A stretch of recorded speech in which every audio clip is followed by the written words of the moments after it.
The crystal walls of the Zilani research station hummed softly as they orbited the massive gas. Giant Korbaks. Dr. Zentar moved through the corridors with careful steps, his translucent body catching the light from the observation windows like all Zilani. He was tall and thin, made of living crystal that sparkled blue and green. His people had never known war or violence. They were healers and scientists who spent their time helping others across the galaxy. The morning shift had just begun when the emergency alarm echoed through the station. Zentar hurried to the communications center where his assistant, Morden, was staring at the main screen with wide, glowing eyes. "Doctor, you need to hear this," Morden said, his voice shaking. "We received a distress signal from an unknown system." The message played through the speakers. It was broken and hard to understand, spoken in poor galactic standard language. But the fear in the voice was clear. "Please, please, please help us. They are destroying everything. Our children are dying. Please, anyone who can hear this. We need medical aid. They burn our cities. We cannot fight them. ... Please help." The message repeated several times before cutting to static. Zentar felt his crystal heart grow heavy. Somewhere in the galaxy, innocent people were suffering, said Zilani. He could not ignore such pain. "Can you trace where this came from?" he asked. Morden worked at his console. "Yes, Doctor." The signal originated from a system about 4 light-years from here. The planet is called Terok Prime. I have never heard of this species before. "Well, then this could be first contact," Zentar said. "Prepare the Harmony's light immediately. Load all our medical supplies and call our best healers. We leave within the hour." While the Zilani prepared their rescue mission, far across the galaxy on Luna Station, Captain Jake Morrison was having his morning coffee when Lieutenant Amy Parker rushed into his office. "Captain, you need to see this right away," she said, placing a datapad on his desk. Morrison was a typical human officer in his 40s. He had short brown hair, tired eyes, and scars on his hands from years of military service. Unlike the peaceful, Zilani humans had fought wars for thousands of years. Every human child learned about battles and tactics in school. "What is it, Parker?" he asked. Deep Space Monitoring picked up a distress call. "It's from an unknown species. Earth Command wants the Defiant to investigate." Morrison read the report. The message was the same one the Zilani had received, but Earth's computers had cleaned up the audio and translation. "Sounds like someone's getting attacked by raiders," Morrison said. "How far?" "For days at maximum speed, sir. The system is designated as Terok Prime on our star charts." Morrison stood up and grabbed his jacket. "Get the crew ready. We launch in 2 hours. This could be first contact, so make sure Dr. Lisa Chen is on board. And tell Ryan O'Neill to prep the weapons systems. If there are hostile forces in that system, we need to be ready." "Yes, sir." "Ah!" "Should we wait for orders from Earth Command?" Morrison shook his head. "People are dying, Parker. We can ask for forgiveness later." On Terok Prime, the planet that had sent the distress call, the situation was even worse than the message had described. The Novan people were reptilian creatures with green scales and yellow eyes. They had built a peaceful civilization focused on trade and farming. Their cities were beautiful, tall spires and hanging gardens. But now those cities were burning. Elder Grashtok, crouched in an underground bunker with 50 other survivors. Above them, they could hear the sound of enemy ships bombing their neighborhoods. The old Novan's scales were gray with age, and his eyes held deep sadness. "Elder, the communication array is still working," said a young female named Carrara. "Should we send another message?" "Yes," Grashtok replied. "Keep calling. For help, someone out there must hear us." The enemy they faced was the Korthok Syndicate, a group of space pirates who traveled from system to system, destroying planets and taking everything valuable. Wow, the Korthok were large. Brutal creatures with thick skin and powerful weapons. They had been attacking Novan colonies for months, and now only Terok Prime remained. War Chief Thrakgor stood on the bridge of his flagship, the Bone Crusher. He was massive even for a Korthok, with black scales and red eyes. Behind him, his officers watched the planet burn through the main screen. "How much longer until the planet is cleared?" Thrakgor asked. 2 more days, War Chief replied, his second in command. The locals are hiding in tunnels, but we will dig them out. Good. This system has valuable minerals. Once we finish with the population, we can start mining operations. To the Korthak, the Novans were just another weak species to be conquered. They had done this hundreds of times before. No one had ever been able to stop them, but they didn't know that help was coming from two very different directions. The Zilani medical ship Harmony's Light moved through hyperspace as fast as its engines would allow. Captain Villanos, a gentle Zilani with silver-tinted crystal skin, stood in the medical bay, watching his team prepare healing equipment. "How long until we arrive?" asked Tamara, the ship's head healer. 6 more hours, Villanos replied. You ready for multiple casualties? You have supplies for thousands of injured? Whatever happened to these people, we will heal them. Neither of them had ever seen war before. Zilani had medical knowledge that could cure almost any injury or disease, but they had no weapons. Violence was completely unknown to their species. At the same time, the human ship Defiant was also racing toward Tarak Prime. In the ship's briefing room, Captain Morrison gathered his senior officers. "What do we know about this species?" he asked Dr. Lisa Chen. Chen was a young woman with black hair and smart eyes. She specialized in studying alien cultures. "Not much, Captain. They call themselves Novans. From what we can tell from their transmissions, they're a peaceful species focused on agriculture and trade, and the attackers, Lieutenant Commander Ryan O'Neill, Morrison's tactical officer, pulled up a display. O'Neill was a red-haired man with a soldier's bearing. Unknown, but their ships show signs of advanced weapons technology. Whoever they are, they have the firepower to destroy cities from orbit. "Rules of engagement?" asked Chief Engineer Maria Santos. Santos was a small woman with dark skin and calloused hands. She could fix anything and had a talent for making weapons from spare parts. Morrison was quiet for a moment. "We're supposed to observe and report back to Earth Command. But if we find innocent people being slaughtered, sir?" O'Neill prompted. "We'll do what's right. Prep the weapons systems and make sure our shields are at full power. If these raiders want to fight, they picked the wrong species to mess with." Defiant continued its journey toward Tarak Prime, carrying humanity's first representatives to an alien war. None of them knew that they were about to change the balance of power in the galaxy forever. The Harmony's Light dropped out of hyperspace near Tarak Prime, and Captain Villanos immediately knew something was terribly wrong. The planet's beautiful blue and green surface was covered with dark smoke clouds. Massive ships hung in orbit, like metal vultures, firing bright beams of energy down at the cities below. "By the crystals," whispered Tamara, as she stared at the main screen. What kind of monsters would do this? Villanos had never seen war before, but he understood destruction when he saw it. Entire continents were burning.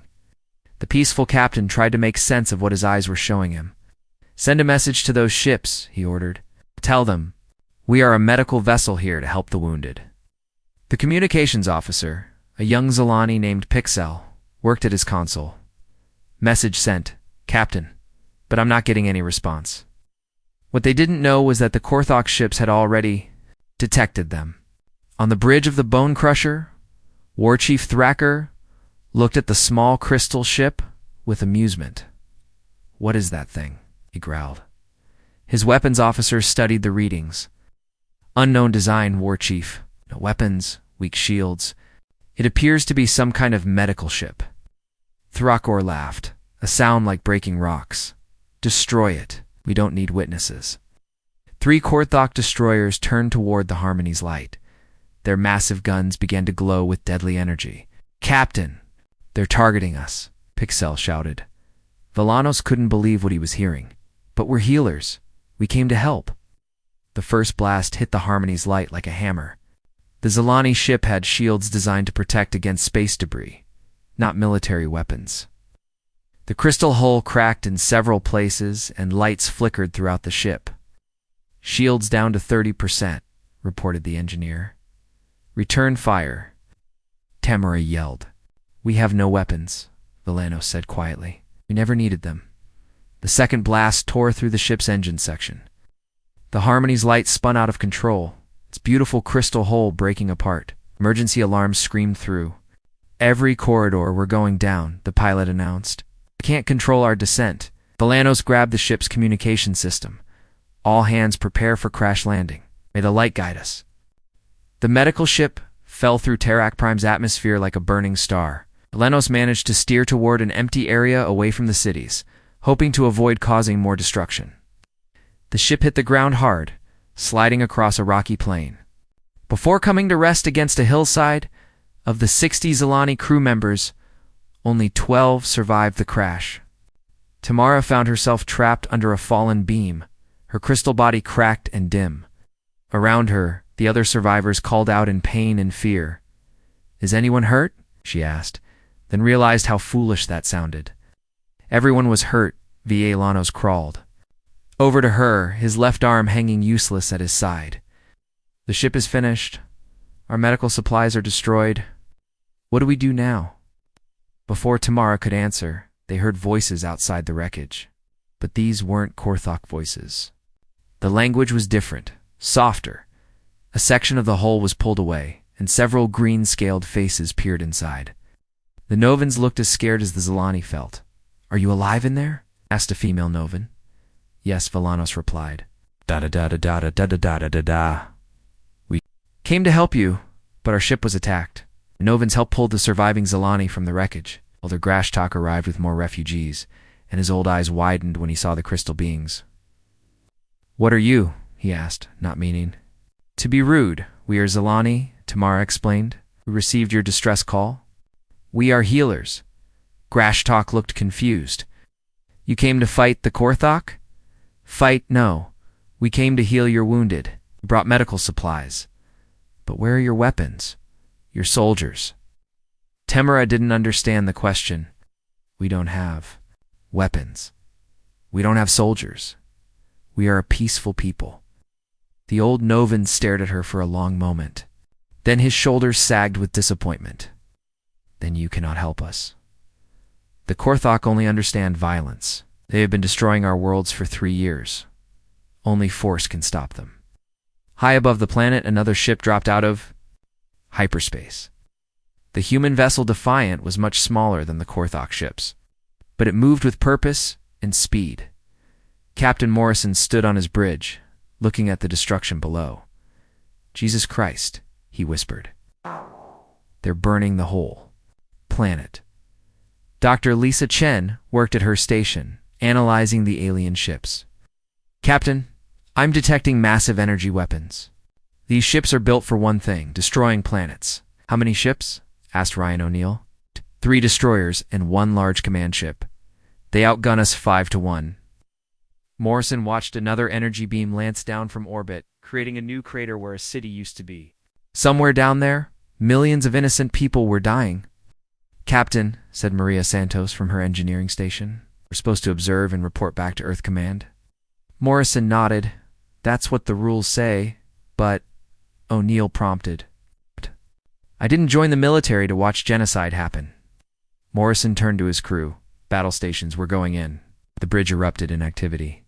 Humans had been fighting wars for thousands of years, and it showed in how quickly they prepared for battle. Within minutes, the Defiant's weapons were armed and shields were at maximum power. "Target the closest destroyer," Morrison ordered. "Hit them with everything we have."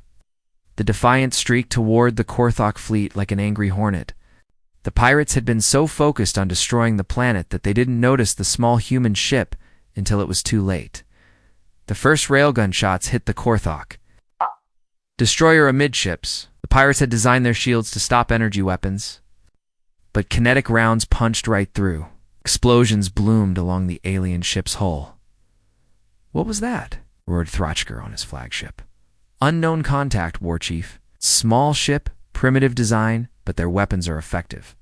Throckor couldn't believe what he was hearing. "One small ship? Destroy it." The 3 remaining Korthok ships turned to face the Defiant.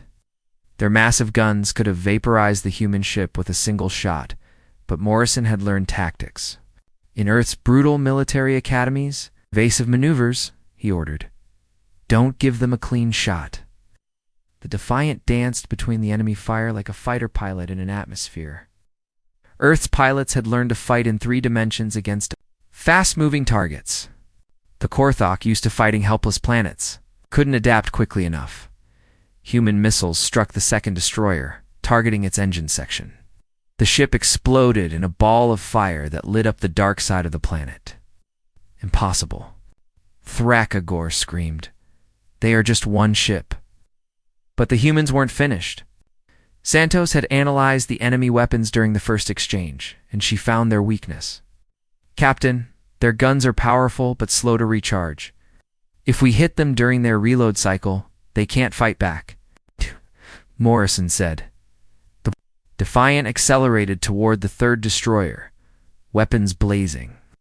This time the Korthok ship tried to run, but it was too late.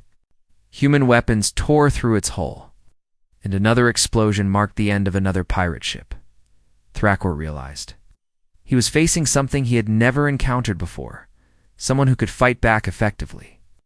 His remaining ship was the largest and most powerful, but these strange new enemies had destroyed 2 of his vessels in minutes.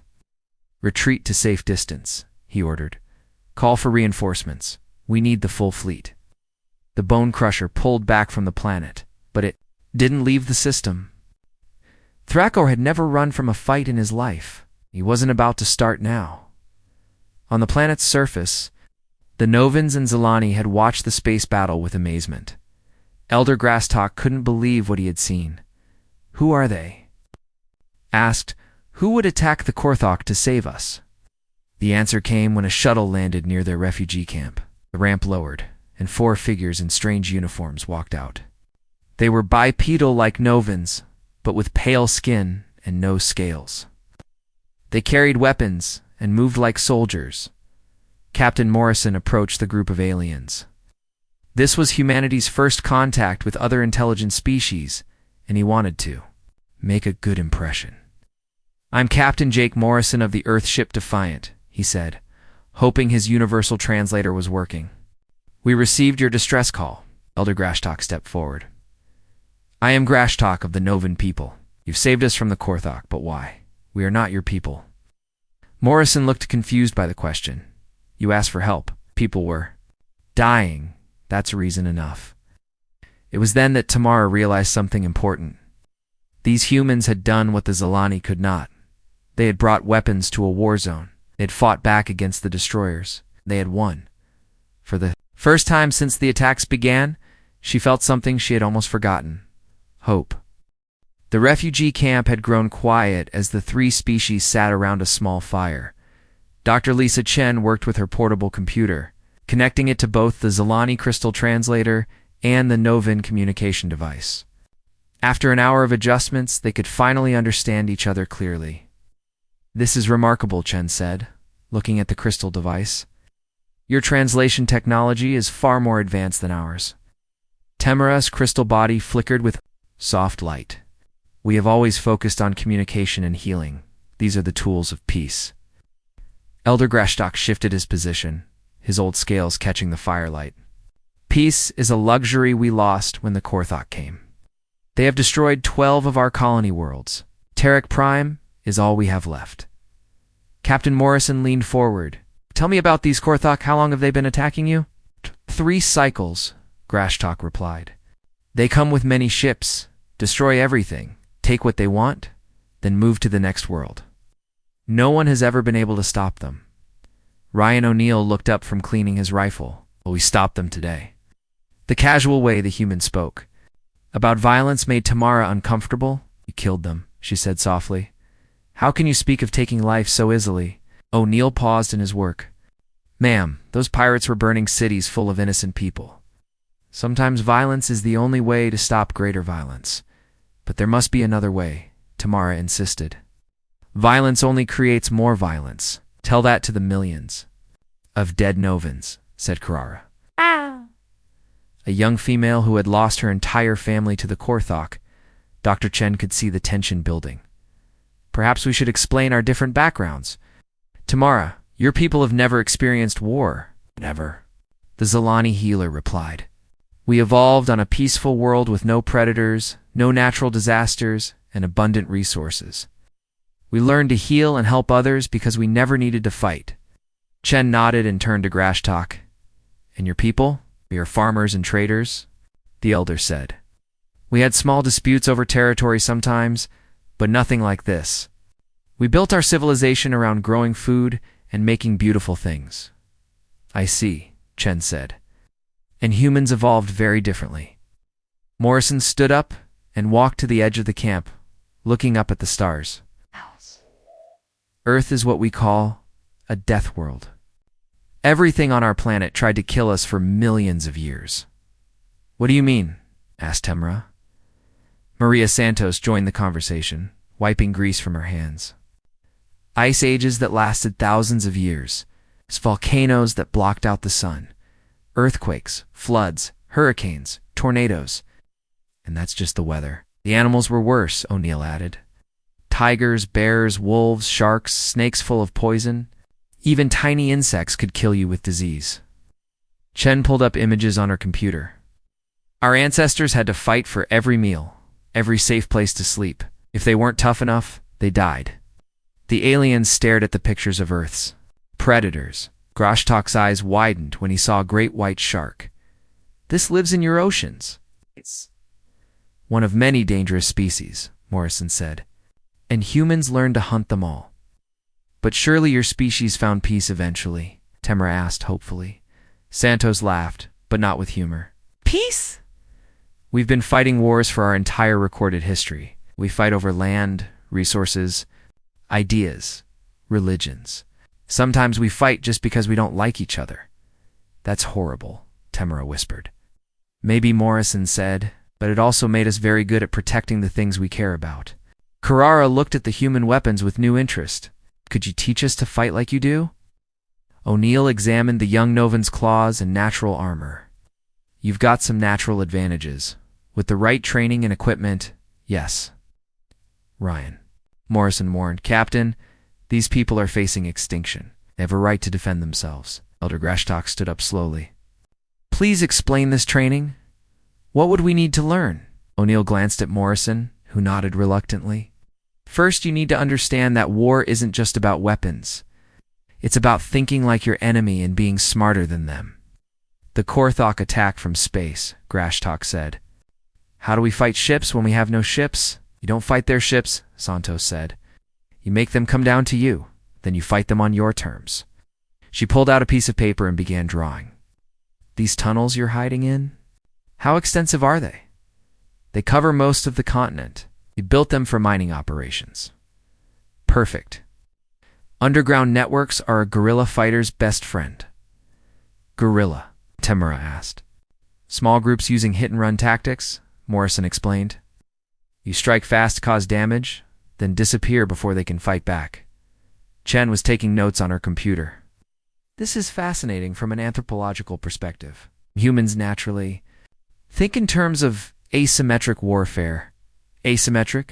Grastok asked. It's fighting a stronger enemy by using their strength against them, O'Neill said.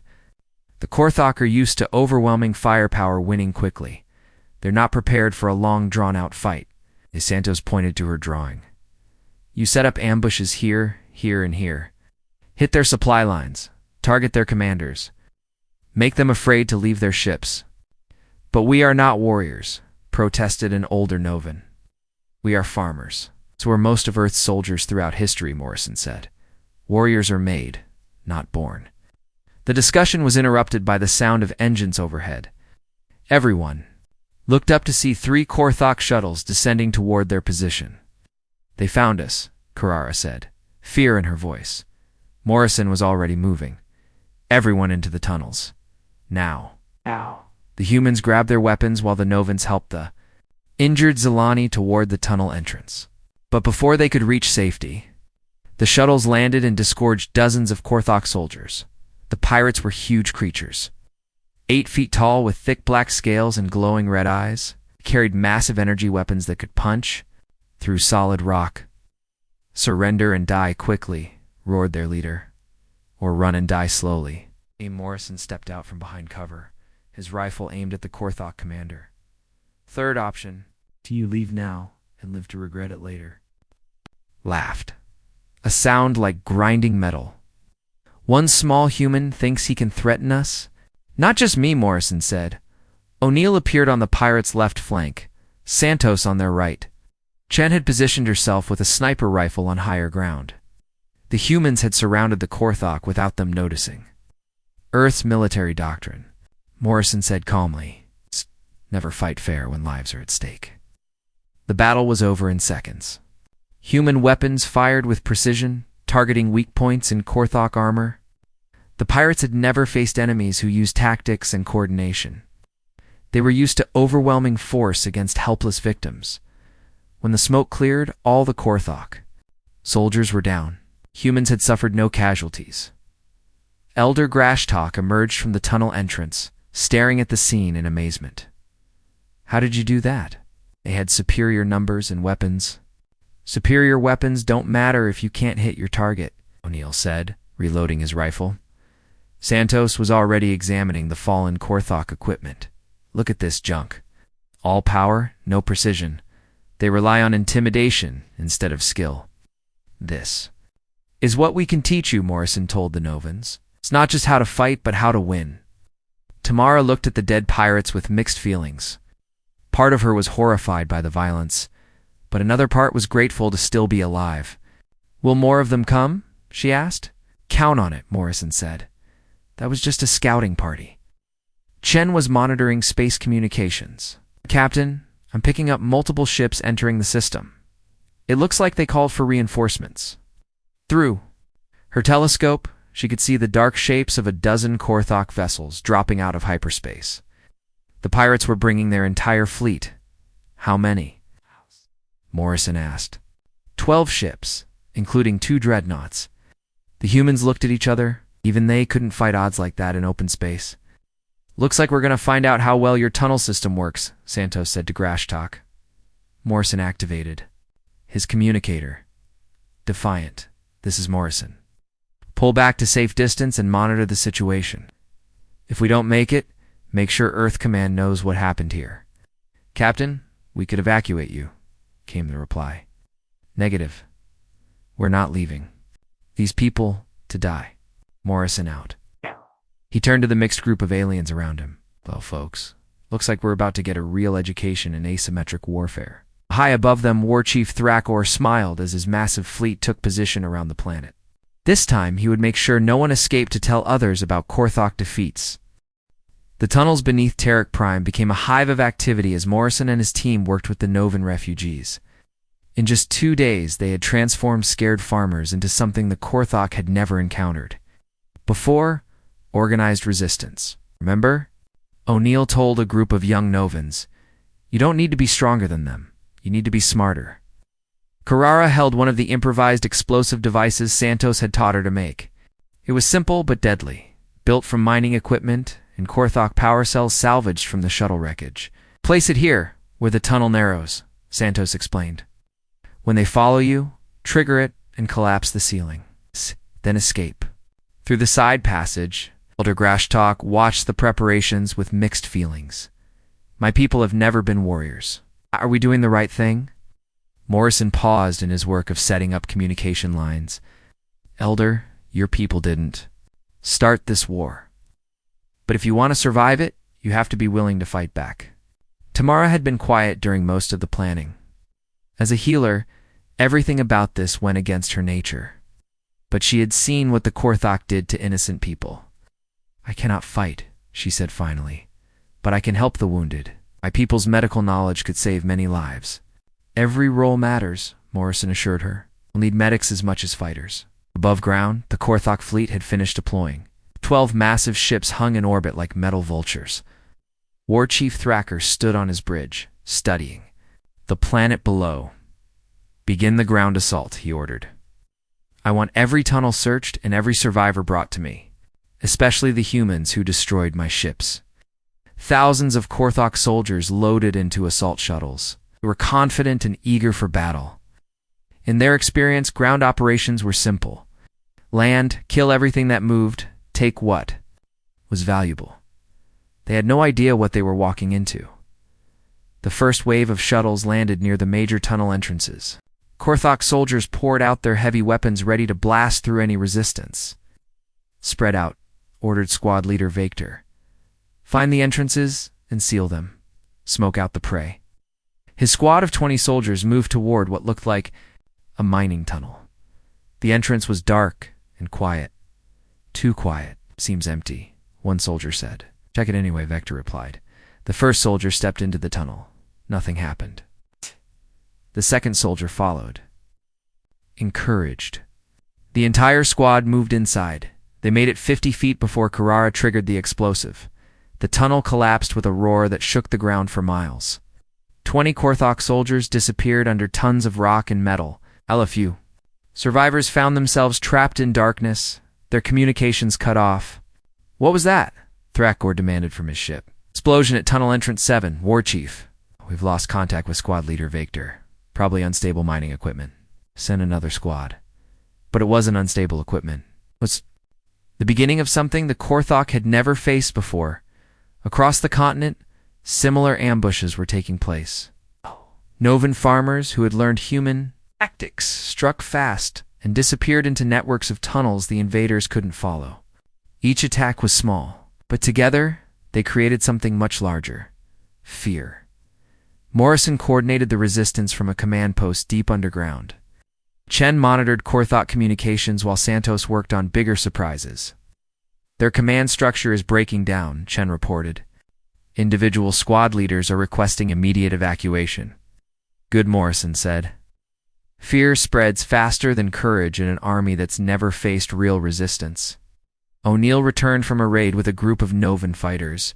They were tired, but excited. "Hit a supply convoy," he reported. "Destroyed 3 vehicles and captured enough weapons to arm 50 more fighters." "Casualties?" Morrison asked. "None on our side." The Korthok never saw us coming. This was the pattern that emerged over the next 3 days. The Korthok would send forces to secure an area, and the defenders would melt away into the tunnels. When the pirates tried to follow, they faced traps, ambushes, and collapsed passages. When they stayed on the surface, snipers picked off their officers and saboteurs destroyed their equipment. War Chief Thrakor was becoming desperate. He had lost hundreds of soldiers and dozens of vehicles, but the planet's defenders seemed to multiply instead of decrease. "Burn them out," he finally ordered. "Use orbital bombardment on every tunnel entrance. War Chief, that will destroy the mining facilities. The minerals we came for will be worthless." "I don't care. These insects are making me look weak." But Santos had anticipated this move. Working with Novan engineers, she had identified the planet's main power distribution center. They could damage it, the resulting electromagnetic pulse would disable ships in low orbit. "It's a long shot," she admitted to Morrison. "But if we can get close enough to overload their reactor, ... "Do it," Morrison said. The assault on the power center required everything they had learned. Novan fighters created diversions across the planet while a small team moved through the deepest tunnels toward their target. Tamara and the other Zilani used their crystal technology to mask the team's energy signatures. "Still don't understand how this will work," Grashtok said as they crawled through a maintenance shaft. Santos grinned. "Simple physics. Their ships are designed to handle energy from space, not electromagnetic pulses from below. It'll fry their systems for hours." The power center was heavily guarded, but the Korthok had positioned their forces to defend against attacks from above. They never expected enemies to come from underground. Santos and her team reached the reactor core just as Thrakor's ships began their bombardment. The timing had to be perfect. "Now," Santos shouted. She triggered the overload. Just as the orbital bombardment reached maximum intensity, the planet's entire electrical grid exploded in a cascade of feedback that raced upward through the bombardment beams. In space, every Korthok ship suddenly went dark. Their weapons stopped firing, their engines shut down, and their life support systems began to fail. "What happened?" Thrakor screamed in the darkness of his ship.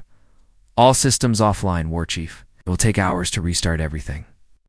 On the planet's surface, Morrison watched the enemy ships drift helplessly in orbit. Now we show them what happens when the prey becomes the predator. The Defiant, which had been hiding behind the planet's moon, emerged from cover. Captain Morrison had ordered his ship to stay out of the initial fighting, but now it was time. To finish what they had started, the human ship moved among the disabled Korthok fleet like a shark among minnows.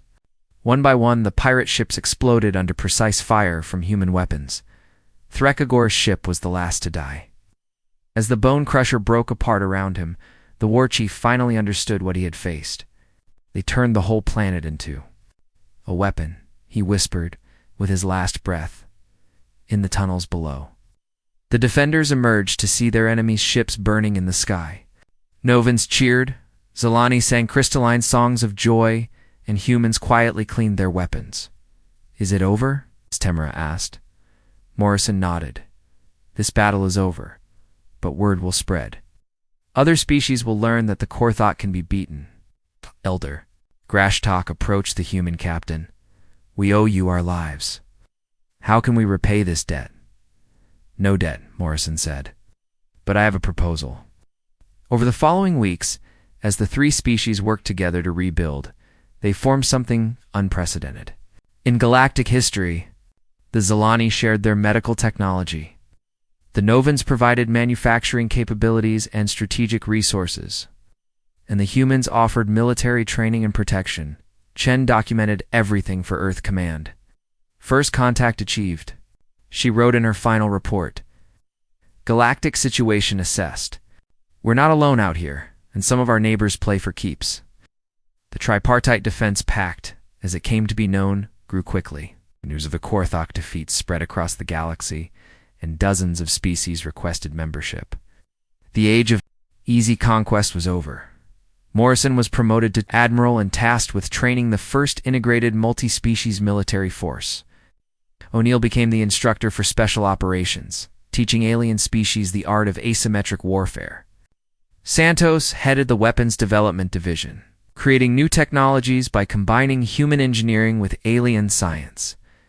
Temera established the first multi-species medical corps, where Zalani healers worked alongside human combat medics to save lives during conflicts. Her crystal technology revolutionized battlefield medicine. Elder Grashtok became the first elected leader of the new alliance, representing species that had never known they could fight back against oppression. The galaxy had learned an important lesson. When peaceful people call for help, they might get diplomats or aid workers. But when they call for protection against those who prey on the innocent, they might get something far more dangerous. They might get humans. Years later, when young aliens learned about the liberation of Terak Prime, their teachers would tell them the same thing Elder Grashtok had said on that first day. When you call for help, pray you don't get humans. When you call for war, pray that you do. The age of easy conquest was over. The age of protected peace had begun.